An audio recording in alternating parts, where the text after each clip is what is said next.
Hello दोस्तों, स्वागत है आपका हमारे YouTube channel study political science में। इसके पहले हमने मील के राजनीतिक विचार यानी उसने क्या क्या अपने विचार दिए हैं, उपयोगितावाद पर संशोधित विचार और स्वतंत्रता पर क्या विचार दिए हैं, ये पढ़ लिया। अब हम मील के कुछ इम्पॉर्टेंट फैक्ट यानी परीक्षा से संबंधित महत्वपूर्ण तथ्य के बारे में जानेंगे और अक्सर ये एग्ज़ाम में देखने को भी मिलते हैं, तो इसको थोड़ा ध्यान से देखिएगा। चलिए वीडियो को शुरू करते हैं। तो सबसे पहले पॉइंट पे देखते हैं, मील नकारात्मक स्वतंत्रता का पक्षधर है, यानी वो प्रतिबंधों का अभाव मानता है, वह हस्तक्षेप को नकारता है। नकारात्मक स्वतंत्रता मीन्स वह राज्य के हस्तक्षेप को नकारता है और व्यक्ति के सर्वांगीण विकास में वह किसी प्रकार की बाधा को नहीं चाहता, इसलिए वह नकारात्मक स्वतंत्रता का पक्षधर है। दूसरा है जिसमें मील कहता है व्यक्ति अपने मन और शरीर का स्वामी है, ये इसके प्रसिद्ध कोटेशन है, इसको ध्यान में रखिएगा। तीसरा, मील स्वतंत्रता को साधन नहीं बल्कि साध्य मानता है, वह मानता है जो स्वतंत्रता हमारी होती है उसके माध्यम से हम लक्ष्य को प्राप्त कर सकते हैं, इसलिए वह डायरेक्टली स्वतंत्रता को लक्ष्य मान लेता है, ना कि स्वतंत्रता को प्राप्त करने वाला कोई साधन मानता है। मिल उपयोगितावाद का अंतिम व व्यक्तिवाद का प्रथम विचारक है। वो मिल को उपयोगितावाद का अंतिम इसलिए मानते हैं क्योंकि बेंथम द्वारा जो उपयोगितावाद का सिद्धांत दिया गया है उसको मिल संशोधित अपने उपयोगितावाद सिद्धांत पे देता है, यानी उसका संशोधन करता है, इसलिए मिल को उपयोगितावाद का अंतिम विचारक। और धीरे धीरे जब समय उसके पिता की मृत्यु के बाद उपयोगितावाद में जो ये परिवर्तन लाने की बात करता है, तो यानी ये व्यक्ति की स्वतंत्रता, उसके विचारों की स्वतंत्रता, उसके कार्यों की स्वतंत्रता की जब बात करता है, तो यहाँ पे हम देखेंगे कि मील एक उपयोगितावाद से व्यक्तिवाद की तरफ अग्रसर होता है, यानी उसे हम पहला व्यक्तिवाद विचारक मान सकते हैं। अब हम पांचवा पॉइंट देखते हैं जिसमें मील ने पहली बार कल्याणकारी राज्य का सैद्धांतिक प्रतिपादन किया है। कल्याणकारी राज्य मीन्स यहाँ पे हम देख सकते हैं कि मील शुरू में वह व्यक्ति की स्वतंत्रता के बारे में कहता है और नकारात्मक स्वतंत्रता को देता है, यानी वह प्रतिबंधों को यानी राज्य के कल्याण के हस्तक्षेप को वह नकारता है, लेकिन फिर धीरे धीरे यह मानने लगता है कि इसमें ये कमी है, राज्य के विकास में या व्यक्ति के विकास में राज्य का भी हस्तक्षेप होना चाहिए, इसलिए वह कल्याणकारी राज्य को पहली बार प्रतिपादित करता है। तो हम मान सकते हैं कि जो मील है वो नकारात्मक स्वतंत्रता के साथ साथ कल्याणकारी राज्य के बारे में भी सोचता है और वह राज्य के व्यक्ति के विकास में राज्य के हस्तक्षेप को भी मानता है। चलिए आगे देखते हैं, मील के छठे पॉइंट के बारे में बात करेंगे।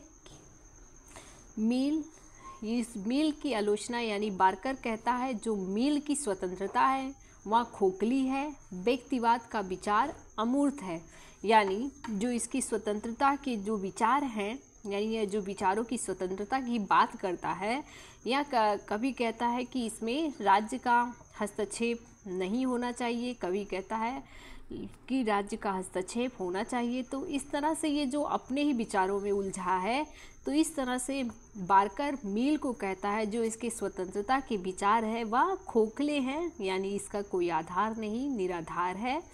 व्यक्तिवाद का विचार अमूर्त मानता है, वह कहता है जो व्यक्ति के विकास में ये बातें करता है, जो स्वतंत्रता देता है, यह एक अमूर्त है, इसलिए ये बार्कर का जो कोटेशन है आपको एग्जाम में ये देखने को मिला होगा और इसको ध्यान में रख के पढ़िएगा कि बार्कर ही मील की स्वतंत्रता को खोखली बताता है और उसके जो व्यक्तिवाद का विचार है उसको अमूर्त बताता है। छठे पॉइंट में देखेंगे, मील के लोकतंत्र का विचार संसदीय या प्रतिनिधिवादी लोकतंत्र का है, इसे आजकल परिचर्चात्मक लोकतंत्र भी कहते हैं, यानी जो मील अपने लोकतंत्र का विचार देता है, ये आज के समय में हम लोकतंत्र को देखेंगे, यानी जो प्रतिनिधि को हम चुनते हैं वो संसद में बैठकर विचार विमर्श करते हैं, इसी के आधार पर जो मिल के लोकतंत्र का विचार है वह संसदीय या प्रतिनिधिवादी लोकतंत्र मान सकते हैं, क्योंकि यह प्रतिनिधियों की बात करता है और उनके आधार पर ही यह लोकतंत्र के विचार विमर्श की भी बात करता है।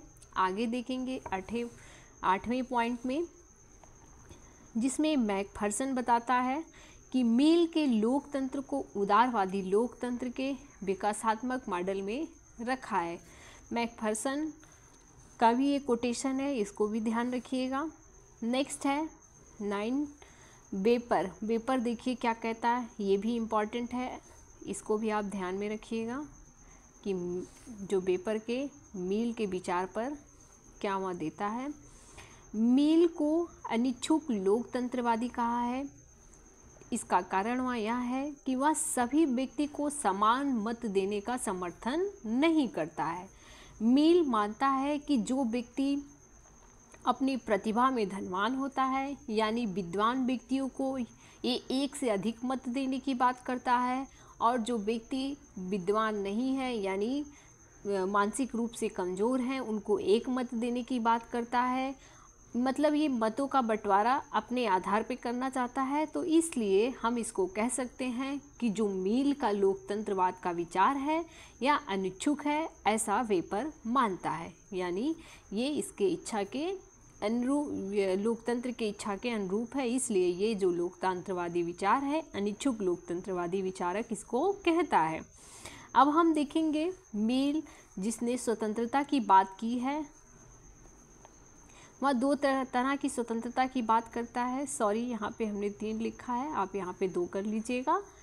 तो पहला जो है वह विचार या अभिव्यक्ति की स्वतंत्रता देता है, यानी व्यक्ति की स्वतंत्रता में वह विचार, अपने तर्क वितर्क और सत्य के निष्कर्ष पर पहुँचने के लिए अपने विचारों का आदान प्रदान करने की स्वतंत्रता देता है। दूसरा है कार्य की स्वतंत्रता, यानी व्यक्ति किन किन कार्यों को करता है उसके आधार पर उसे कैसे स्वतंत्रता दी जाए, इसकी बात करता है।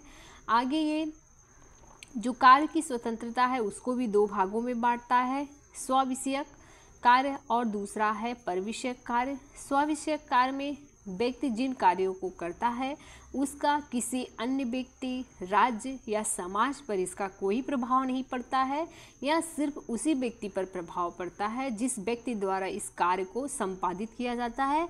ये यानी स्वविषयक कार्य हो गया, जिसमें मिल बताता है कि एक व्यक्ति रूम में बैठकर शराब पी सकता है और जुआ खेल सकता है, ग्रंथ को पढ़ सकता है, ये इसके स्वविषयक कार्य में आते हैं। और दूसरा है परविषयक कार्य।